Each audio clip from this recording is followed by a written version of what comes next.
बोले भगवान महावीर स्वामी की, आचार्य कुंद कुंद स्वामी की, आचार्य गुरुवर विद्यासागर मुनि महाराज की।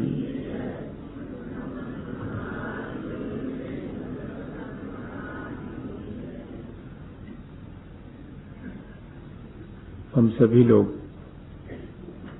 पिछले कई दिनों से अपने जीवन में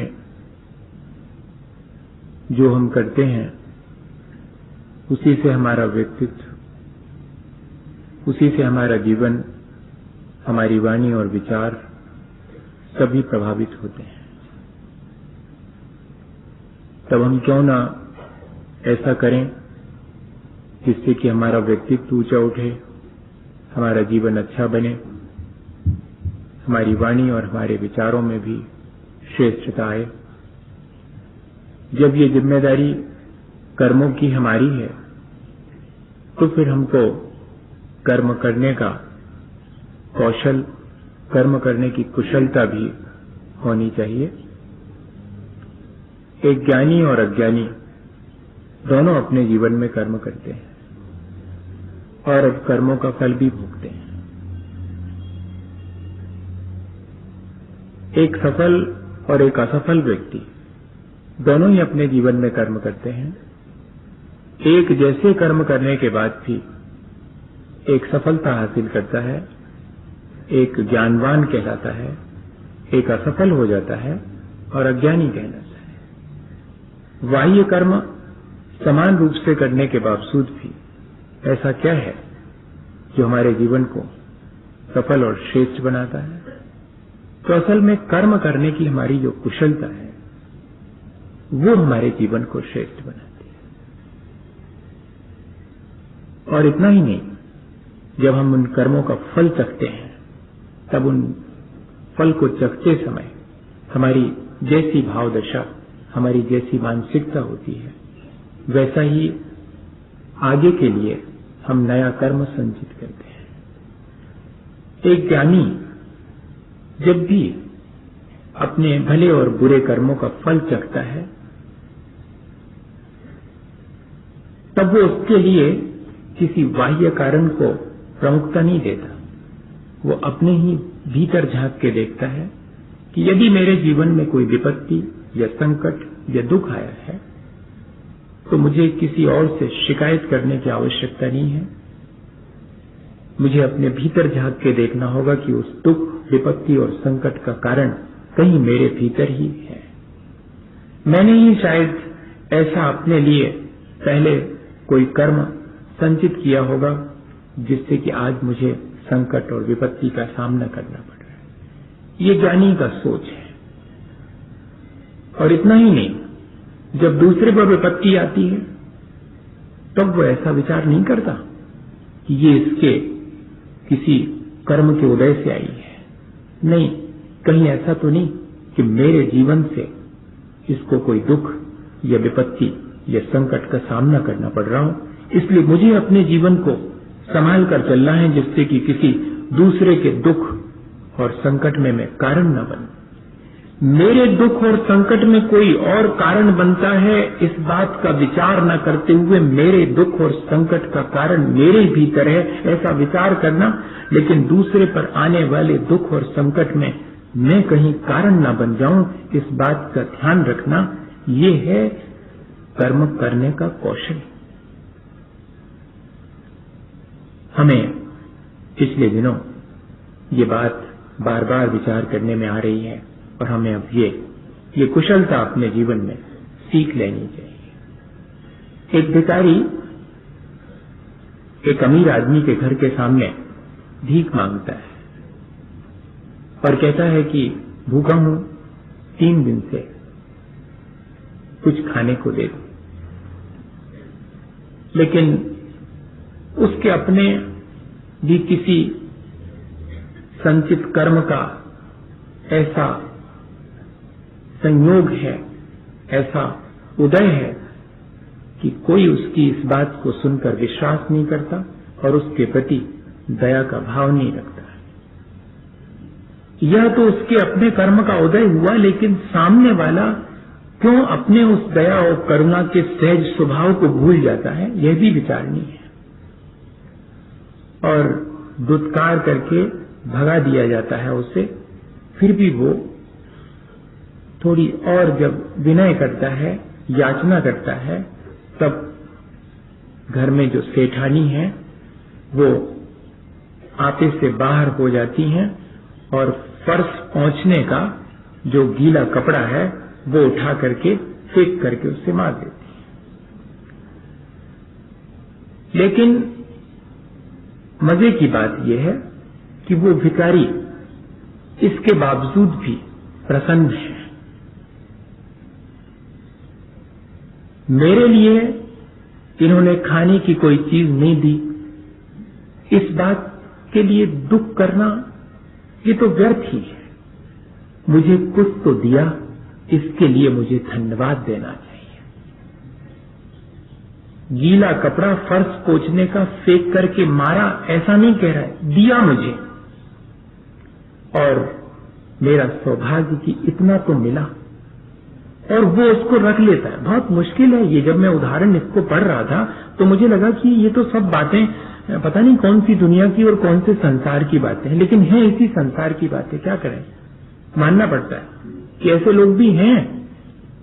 उतने ही अहोभाव से, उतनी ही प्रसन्नता से और वो ग्रहण कर लेता है और वापस लौट जाता है।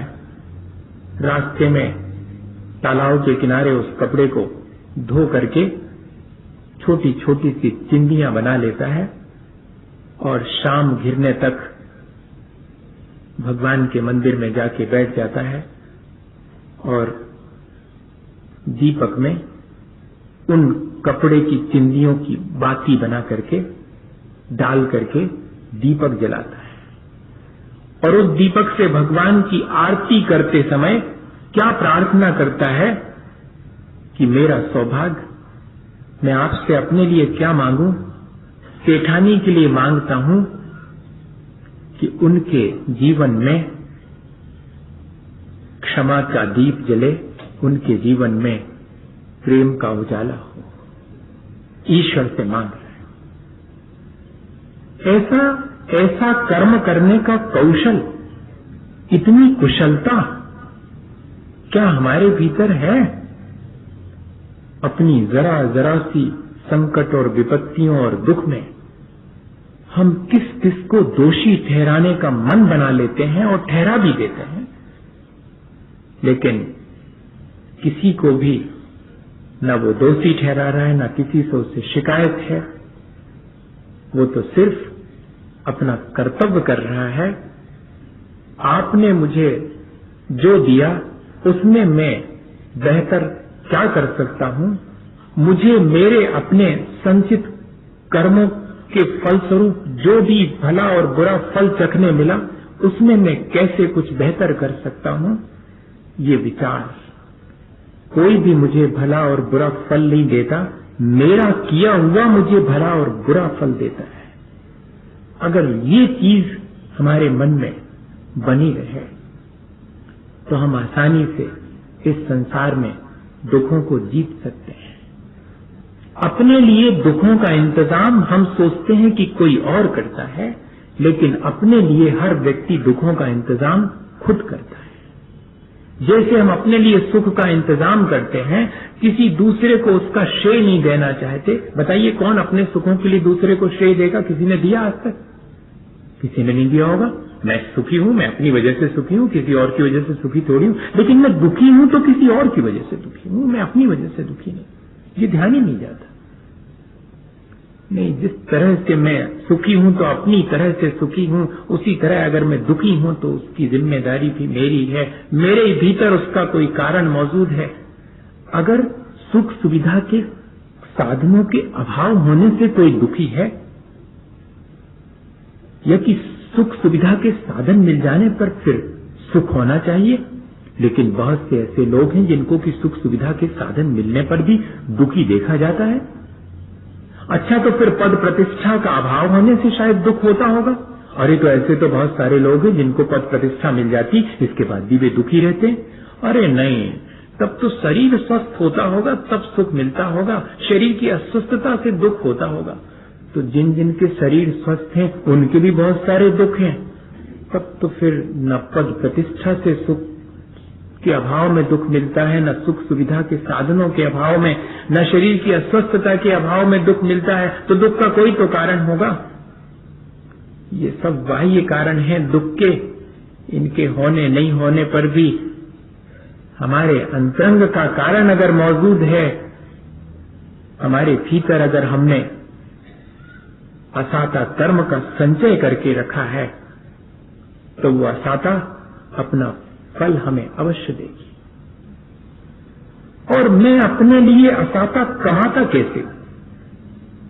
हमें सिर्फ इस पर विचार करना है, ताकि आगे मेरे जीवन में असाता, मेरे जीवन में दुख, संकट और विपत्ति ना आए।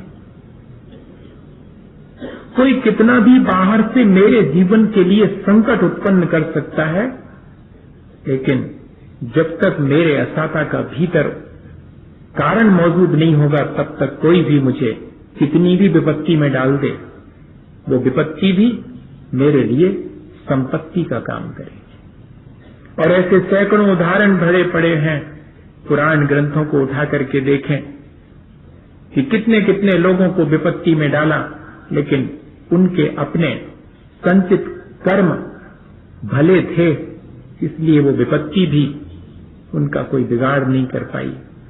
तो भैया, मेरे अपने संकट और दुखों का कारण मेरे भीतर मौजूद है, तो मैंने ऐसा क्या किया होगा जिससे कि मेरे दुख और संकट आए, इस पर विचार करना है। आचार्य भगवंतों ने हमें विचार करके और दे दिया है एक सूत्र कि दुख शोक तापा क्रंदन वद परिदेव नान्यात्म परोभय स्थानान्य असद्वेद्य। मैंने अपने लिए आज वर्तमान में जो मैं दुख भोग रहा हूं, उसका इंतजाम जो मैंने किया है, वो कौन से भावों से मैं अपने असाता का कर्म का संचय करता हूं, अपने दुखों का मैं स्वयं इंतजाम करता हूं। बड़ा ऐसा लगेगा कि अपने दुख का इंतजाम कोई खुद करेगा क्या? अज्ञानतावश हम क्या नहीं करते, मोह के वशीभूत होकर हम क्या नहीं करते, अपनी हमारी आसक्तियां हमसे क्या नहीं करवा लेती, हमारे दुख का उपाय हम अपने हाथ से कर लेते हैं। वो तो जब थोड़ी समझ आती है तब अपने ऊपर रोना आता है या हंसी आती है, कह रहे ये हम ही हैं जो हमने ऐसा किया और हमने अपने दुख का इंतजाम कर लिया। पर आचार्यों ने तो सूत्र लिख दिया,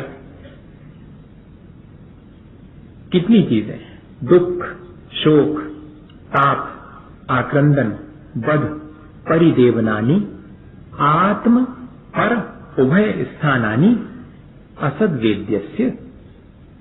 मेरे भीतर अगर मैंने असाता संचय की है, जिसका कि फल मुझे आज भोगना पड़ रहा है, तो उस समय मैंने क्या क्या किया होगा? स्वयं भी दुखी और दूसरे को भी दुख में डाला होगा। आत्म पर उभय, स्वयं को भी दूसरे को भी और दोनों को ही मैंने दुख का इंतजाम किया होगा, दूसरे के लिए दुख का इंतजाम किया होगा, या कि स्वयं भी अपने जीवन में मैंने लगातार दुख का एहसास किया होगा। दुख होने पर दुख का एहसास ना हो, हाँ ऐसा संभव है। हम सोचते हैं कि दुख में दुखी होने से ये दुख कट जाएगा। नहीं भैया, दुख तो झेले झेले कटता है, दुख तो दुखी होने से और बढ़ता है। देख लो आप, थोड़ा दुख है और आप अपने तरफ से दुखी हो लो तो कम हो गया क्या दुख? और बढ़ा ही और गया। आचार्य भगवंत कह रहे हैं कि दुख के निमित्त मिलने पर जो और दुखी होता है और दूसरे के दुख का इंतजाम करता है, मानिए वो अपने लिए असाता का संचय करता है। दुख इष्ट का वियोग होने पर, अनिष्ट का संयोग होने पर जिस तरह पीड़ा के परिणाम होते हैं, वे सब हमारे नए दुख का इंतजाम करते हैं। और ये तो 24 घंटे हम लोगों के साथ लगा हुआ है। इष्ट का वियोग हो गया, अनिष्ट का संयोग हो गया, किसी ने कठोर वचन कह दिए, मन पीड़ा से ग्रसित हो गया। बहुत सावधानी की आवश्यकता है। ये सारी स्थितियां निर्मित हों, फिर भी मुझे अपने मन की प्रसन्नता बनाए रखनी है, वरना मैं अपने लिए खुद दुखी होकर नए दुख का इंतजाम कर लूंगा। ये मुझे सावधानी रखनी है। हम हमेशा ऐसा कहते हुए सुनते हुए पाए जाते हैं कि हम अपने आप दुखी हैं। आपको क्या मतलब? अरे नहीं भैया, आप अपने आप दुखी हैं तो आप अपने दुख का इंतजाम तो कर ही रहे हैं, और आपके दुखी होने से वातावरण भी प्रभावित होगा, वो भी दुखमय होगा।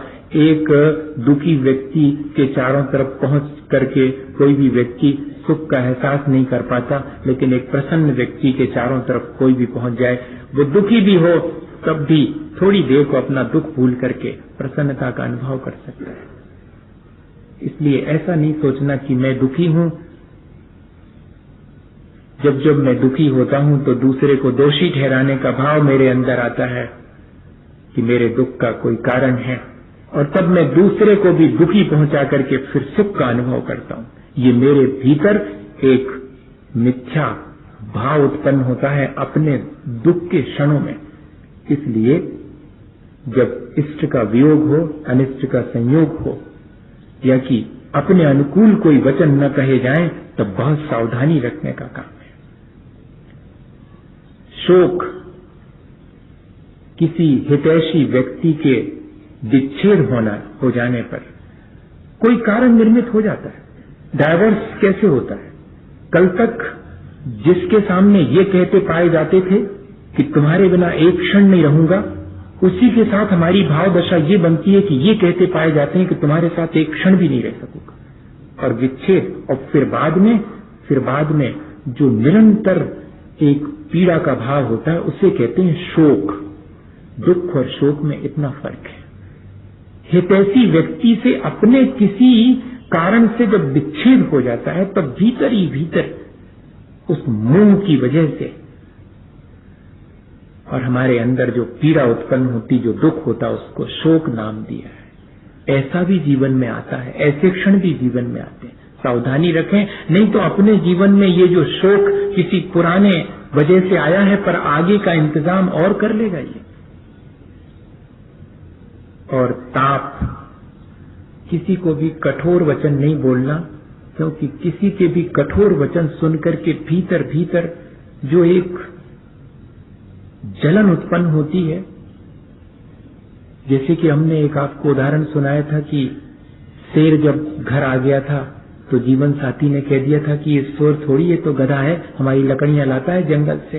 तब वो जो एक वचन था वो उसके भीतर घाव की तरह जलन देता था, जैसे कि घाव जलन देता है। वो कहलाता है ताप, उसको संताप भी कहते हैं। आक्रंदन, जब सहन नहीं होता है भीतर का दुख, तब जब हम जोर जोर से आंसू बहाते हुए क्रंदन करते हैं, वीपिंग जिसको कहते हैं, वो आक्रंदन है। ये आक्रंदन भी हमारे आगामी असाता के बंध का कारण है। ये ध्यान रखना, हमारे असाता का इंतजाम हम इस तरह से करते हैं। किसी और को भी हम इसी तरह अगर रुलाते हैं, किसी और को भी संताप में कारण बनते हैं, तब भी हम अपने ही असाता का बंध करते हैं, और स्वयं भी अगर इन परिणामों को करते हैं तो हमारे लिए ये दुख की संतति बढ़ती ही चली जाती। इस दुख की संतति को बढ़ाने वाले हम स्वयं हैं। दुख ही दुख की संतति को बढ़ाता है। ये बहुत सावधानी की आवश्यकता। परिदेवन, जिंदगी भर जिनके गुण नहीं गाए उनके मरने पर और गुणगान करते हुए रोना, ये परिदेवन कहलाता है। हाँ, ऐसा भी करते हैं अपन। जिंदगी भर जिनकी निंदा करी होगी, जिनके गुणों का ध्यान नहीं दिया होगा, उनके मरण के बाद उनके गुणों को याद कर करके और फिर हम रोते हैं, हिलक हिलक करके रोते हैं। तब और हम नए दुख का इंतजाम करते हैं। ये इतने कारण आचार्य भगवंतों ने हमारे अपने दुख के बताए हैं, और कोई बाहरी कारण नहीं है। ये मेरी अपनी भाव दशा ही मेरे दुखों का कारण बन जाती है। और इतना ही नहीं, जब अकलंक स्वामी के, ये तो जो अपन उमा स्वामी महाराज के चरणों में बैठे तो उन्होंने हमें ऐसी सलाह दी, और अकलंक स्वामी के चरणों में बैठे तो इतने महान आचार्य कहते हैं कि अपने जीवन को जो यूं ही व्यर्थ बर्बाद करते हैं वे अपने दुखों का इंतजाम खुद करते हैं। दूसरे के लिए दुखदायी कार्य करना, हिंसा के उपकरणों को उत्पन्न करना, उनका व्यापार करना, पेस्टिसाइड, विष इत्यादि, इन सबकी मैन्युफैक्चरिंग करना, उनकी सेलिंग करना, डीलरशिप ले लेना इनकी, ये सारे अपने दुखों का इंतजाम है। जितने भी कार्य दूसरे के दिए दुख पहुंचाने वाले हम करते हैं, वे सारे कार्य अंततः हमारे दुख का कारण बनते हैं। और सबसे बड़ी चीज तो कि अपने जीवन को व्यर्थ यूं ही बर्बाद करना, अपने जीवन से कोई भी सार्थक कार्य नहीं कर पाना पूरे जीवन भर, ये अकाता के बंध का बहुत बड़ा कारण है। ये अकलंक स्वामी तत्वार्थ राजवार्तिक में लिख रहे हैं। कभी अपन देखें इन बातों को और अपने जीवन में विचार करें। जब अपने ऊपर अपने ही बांधे गए दुखों का बोझ भारी हो जाए और हमसे झेला नहीं जाए तो हमें क्या विचार करना चाहिए। अब जरा सा ये विचार कर ले। ये तो विचार कर लिया अपन ने कि मेरे अपने ऊपर जो दुखों का बोझा मैं ढो रहा हूं वो मैंने ही बांधा है। जैसे कि मैं सामान की पोटली ये सोच करके कि मेरे पास इतना सारा सामान है वो बांध करके सिर पे रख लेता हूं और उसका बोझा ढोकता हूं। लगता है कि जैसे कि मैं बहुत सारा सामान लिए हूं, लेकिन मैं तो उसके बोझ से दबा जा रहा हूं, ये दिखाई नहीं पड़ता। ऐसे ही जब जब मैं दूसरे के दुख का इंतजाम करता हूं तो सोचता हूं देखा कैसा बच्चों को दुख में डाला, लेकिन उस समय मैं अपने सिर पर दुखों का जो बोझा बांधता हूं उसकी तरफ ध्यान नहीं देता। आचार्य भगवंत ध्यान दिला रहे हैं कि अगर चलो अज्ञानतावश मोह के वशीभूत होकर, आसक्ति के वशीभूत होकर के और मैंने अपने दुख का इंतजाम कर लिया है तो उपाय क्या है। तो उपाय बताते हैं कि ये तो हो गए अपने असाता के उपाय। साता के उपाय की चर्चा नहीं करूंगा आज, साता के उपाय की तो कल चर्चा करूंगा अगले सूत्र की। लेकिन आज तो सिर्फ ये देख लूं कि इन दुखों के आ जाने पर मैं क्या करूं, मैं क्या कर्म करूं।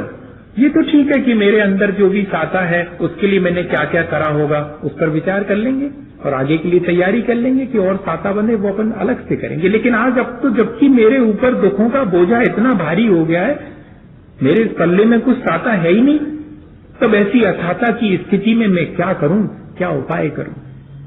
तब उसके लिए आचार्य भगवंत कहते हैं कि सबसे पहली चीज दूसरे से अपेक्षाएं कम करो, शिकायत कम करना कम करो। जब भी दुख आवे तो कम से कम दूसरे ने दुख दिया है ऐसा विचार ही मत करो। मेरे ही भीतर दुख का कारण है, भैया तुमने कुछ नहीं किया।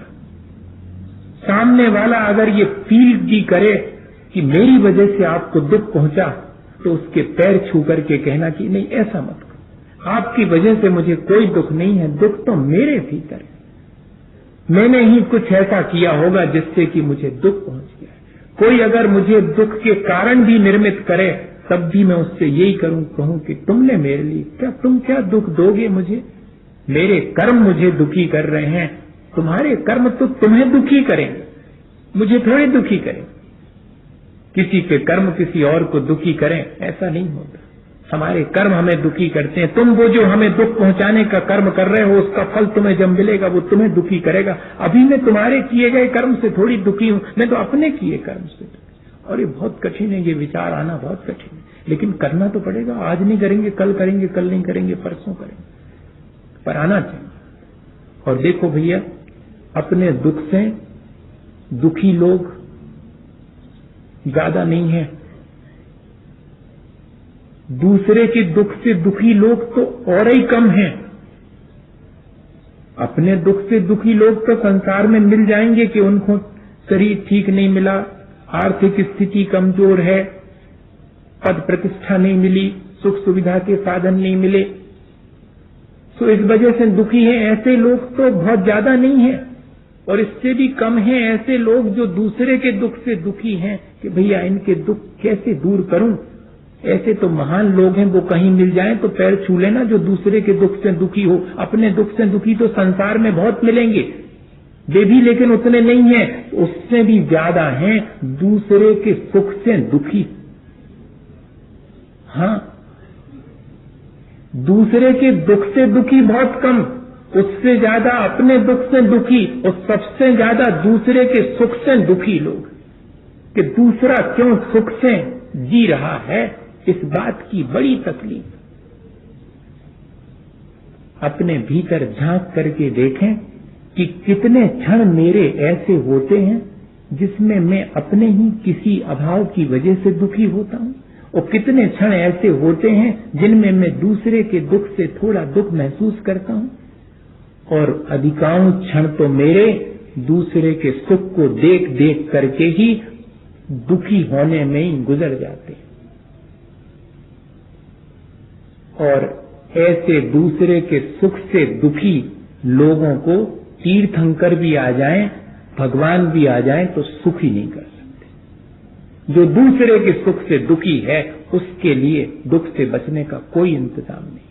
अपने दुखों से बचने का तो उपाय, बेटी का ब्याह करके विदा कर रहे हैं, दुखी है मन, लेकिन प्रसन्नता है कि सुख से रहेगी, कोई असाता नहीं बंध रही, आंसू गिर रहे हैं फिर भी। बेटा जा रहा है विदेश पढ़ने के लिए, आंसू टपक रहे हैं, सिर पर हाथ फेर के विदा दे रहे हैं, पर मन प्रसन्न है, भविष्य उज्जवल हो जाए, इतना ही चाहते हैं। धर्मात्मा का संयोग मिला, एक दिन धर्मात्मा दूर जाता है, तब उसको भेजने जा रहे हैं, आंखों में आंसू हैं, लेकिन मन प्रसन्न है कि जब तक ये रहे तब तक हमने धर्म सीख लिया, अब धर्म हमारे साथ है, ये भले ही दूर चले जाएं लेकिन धर्म तो दे करके जा रहे। तब भी कोई असाता नहीं बंधेगी। दूसरे के दुख से दुखी होने वाले को भी साता ही बनती है, और इस तरह के विचार करने वाले को भी साता ही बनती है। असाता तो तब बनती है जबकि हम दूसरे के सुख को सहन नहीं कर पाते हैं और भीतर ही भीतर शोक संताप से ग्रसित हो जाते, तब और नई असाता का बंध करते। एक उदाहरण है, शायद मैंने पहले सुनाया हो, पर इस अवसर पर फिर से अपन उसको रिवाइज कर लें। कैसे हम अपने लिए दूसरे से दुख कमा लेते हैं, हमारे अंदर आदत बन जाती है, कितनी भी सुख सुविधाएं हमें मिल जाएं फिर भी हम सुखी नहीं हो सकते, कितना भी सब हमारे लिए फुल फैसिलिटीज मिल जाएं, लेकिन जिसने दुखी रहने की आदत बना ली उसको भगवान भी सुखी नहीं कर सकते। हमें इस आदत को छोड़ना चाहिए, अपेक्षाओं को घटाना चाहिए, शिकायत की प्रक्रिया को कम करनी चाहिए, तब हम दुख से बच पाएंगे। और इतना ही नहीं, मैंने जीवन में जो सार्थक किया है उसका विचार करने से दुख कम हो जाते, निराशा नहीं होती।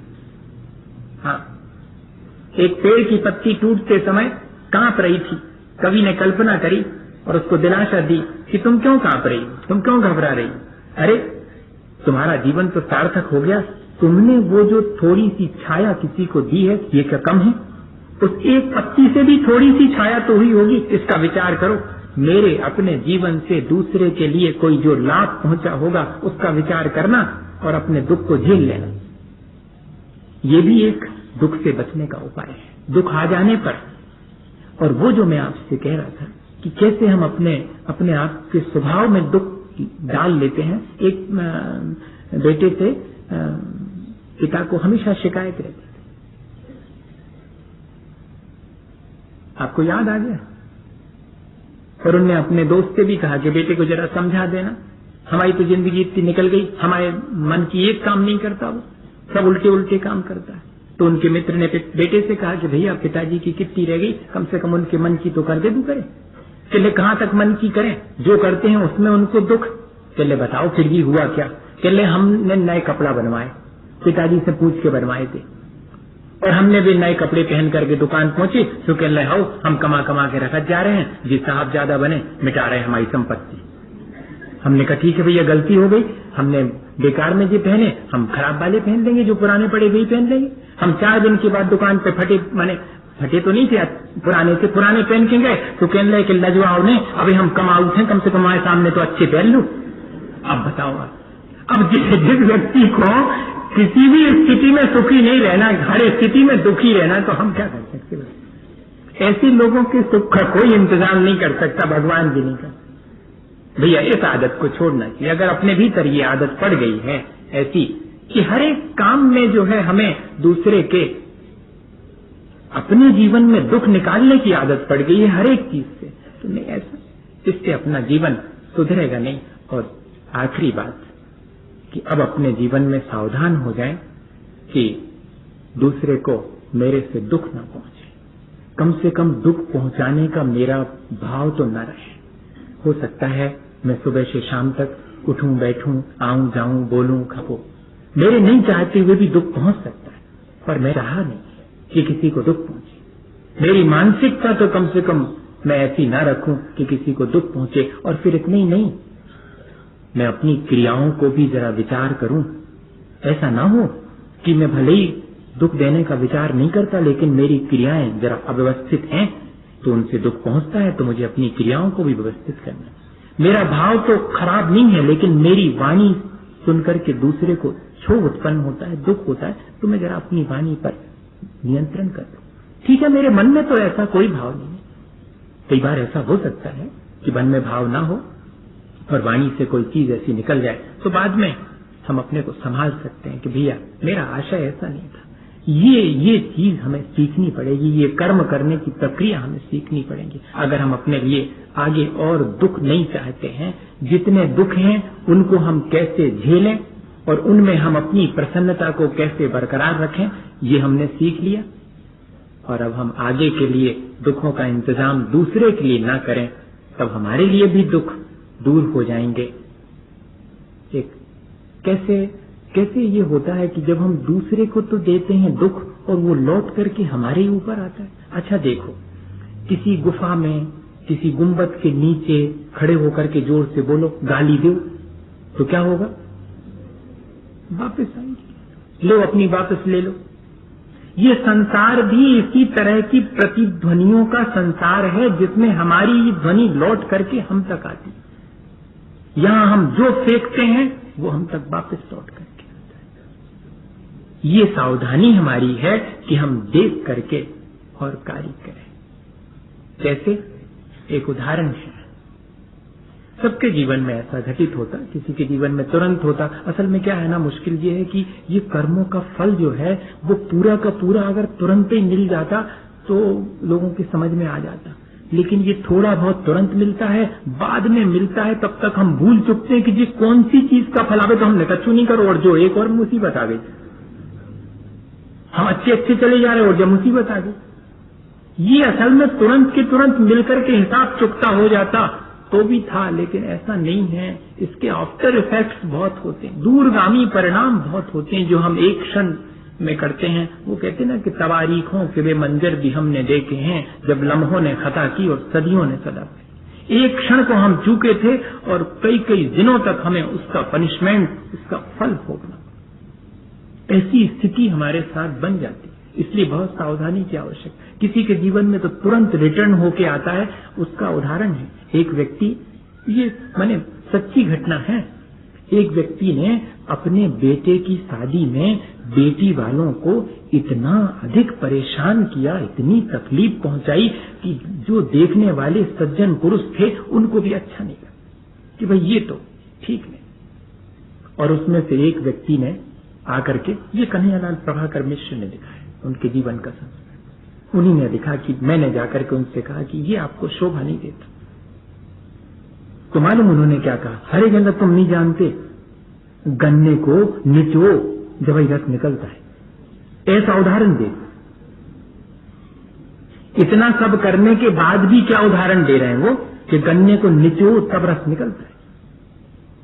इनने कहा भैया ऐसे व्यक्ति से अपन, जो आदमी के स्तर से नीचे उतर जाए, उससे बात करने का क्या औचित्य है? कोई औचित्य नहीं। तो ये अपने एक तरफ हो गए। 2-3 साल के बाद उन्हीं सज्जन की, जिनकी बेटे का ब्याह हुआ था, अब बिटिया का ब्याह हुआ, और उनकी बिटिया के ब्याह में बेटे वाले ने उनकी जो दुर्दशा करी तो लोगों से देखी नहीं गई। हाँ, उसी जीवन में। और अब की बार रास्ते में मुंह लटकाए और फिर मिल गए वो। भैया उदास क्यों हूँ, क्या बात हुआ? अब बिटिया आ जाएगी, हफ्ते भर में आ जाएगी, इतनी उदासी की? अरे कहने बात नहीं है। कहने बात क्या है? कहने भैया आप तो लड़की वाले को कोई आदमी नहीं समझता।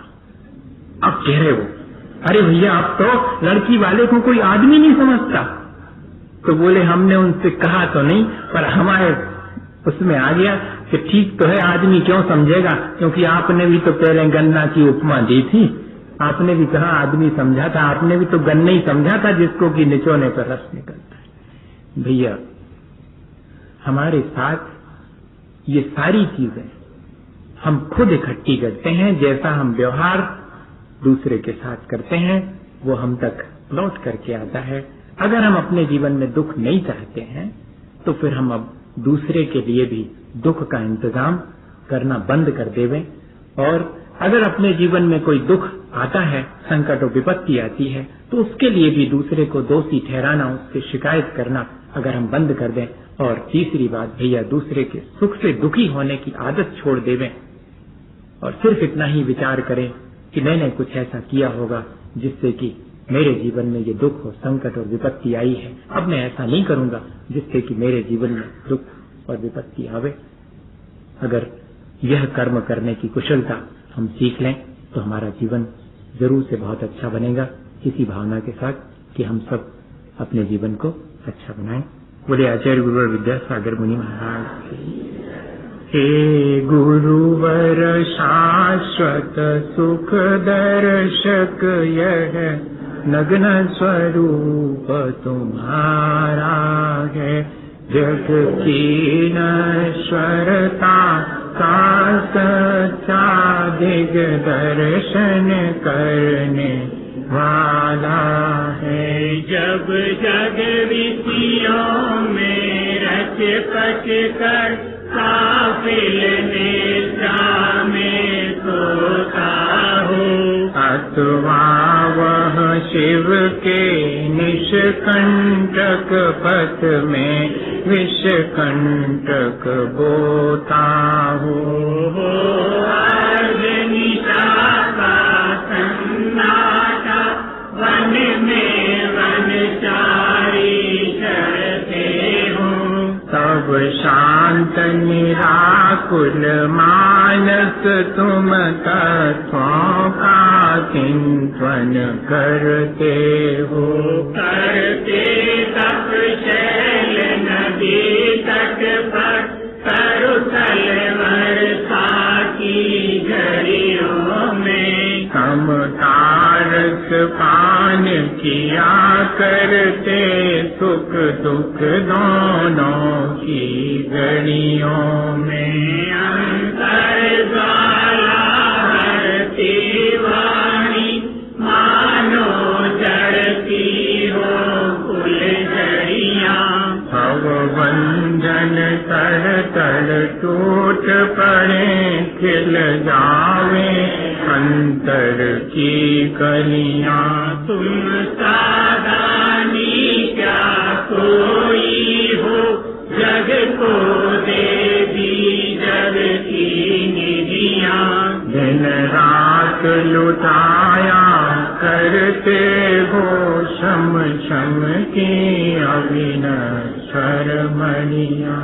हे निर्मल देव तुम्हें प्रणाम, हे ज्ञान दीप आलम प्रणाम।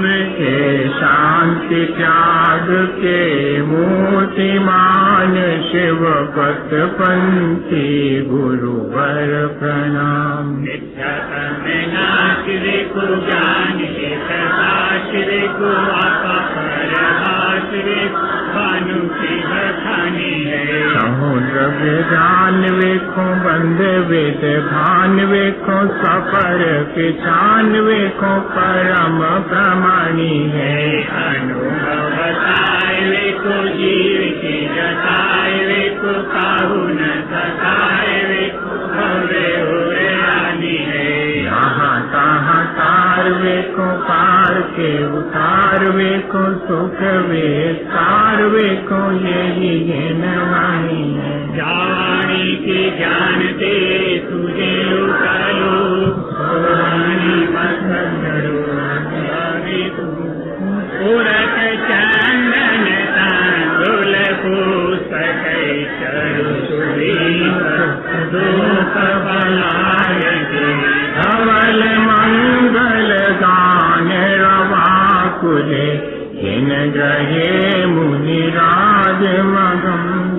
ओम ह्रीं श्री स्वाट परम पूज्याचार्य विद्यासागर जी महाराज संगत मुनि क्षमासागर जी मुनि भविसागर जी चरण कमलेभ्यो नृपत्राप्ते अर्घ्यं निर्पयन्ति स्वाहा।